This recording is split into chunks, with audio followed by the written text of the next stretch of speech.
upon a time. What comes in your mind when you hear the term once upon a time? Stories, right? Stories. Stories are easy to understand. Stories are easy to remember. Stories are powerful. And we all love stories. How many of you agree with that? Raise your hand, please. Today I am going to tell you a story. A story about a king and about a monk. Once upon a time. Once upon a time there was a king. He was very powerful, very wealthy. He had a large army, powerful army. In his kingdom, people were prosperous, happy, healthy. He had best of the best ministers. Everything was perfect. But there was one problem. And the problem was the king himself. King who always used to remain unhappy and sad. His ministers tried their best because they were the best ministers. Unfortunately, they couldn't do anything. One day, they decided to announce it to the public that whosoever is happy, he will get a hefty reward. Next day onwards, best of the best magician, best of the best poet, best of the best singer, cook, what and what not, started coming to the palace with their act. But nothing could make the king happy. The king was losing the hope. Ministers were losing the hope.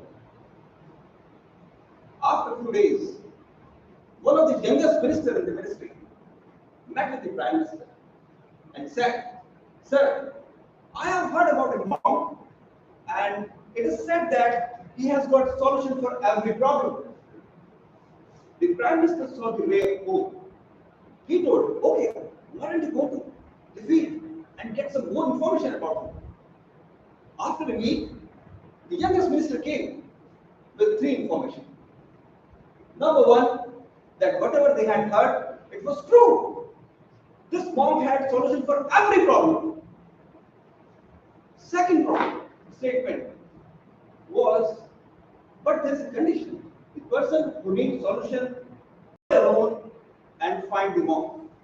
It's not that we can call the monk to the palace.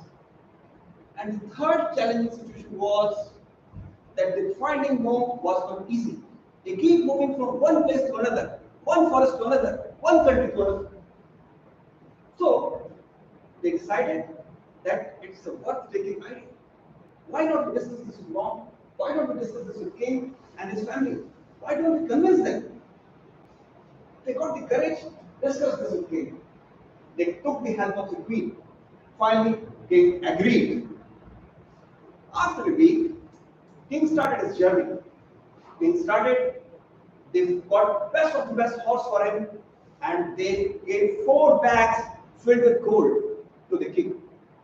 Now, king started moving. Days went by, weeks went by, months went by.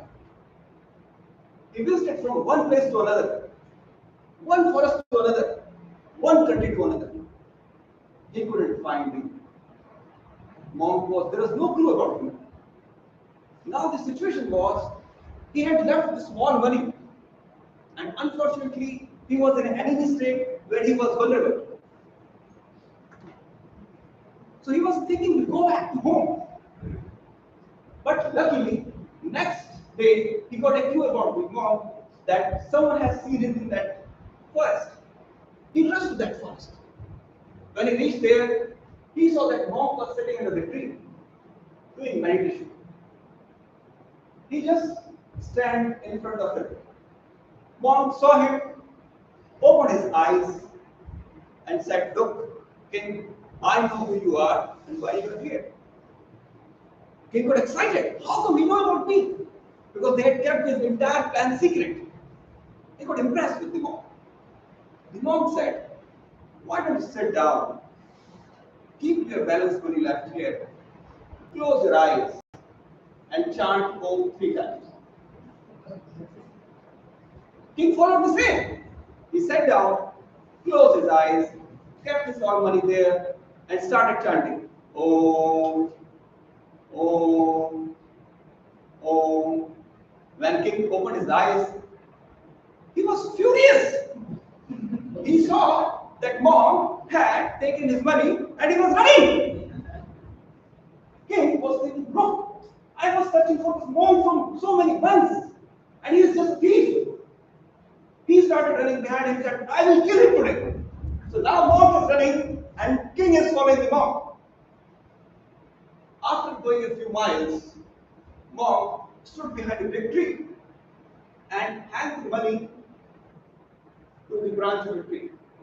King reached there, he saw the money, he was very happy, he grabbed it, touched to the heart, and started crying with happiness. To the next minute, mom appeared in front of him and said, look your happy face. Look how happy you are. You were searching for this happiness outside, but happiness comes from inside. Happiness not is in big palaces. Happiness not in having big army. Happiness is in smaller things. Happiness, you need to find happiness in while you are playing with a kid. You need to find happiness while you are reading your favorite book, or when you are having a cup of tea, you are talking to your best friend, or when you all are attending the Toastmasters meeting.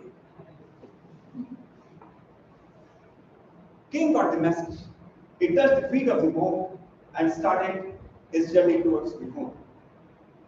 My dear fellow Toastmasters, the king got the mantra of happiness by getting his money back. Have you got your mantra of happiness? Over to you, Toastmasters.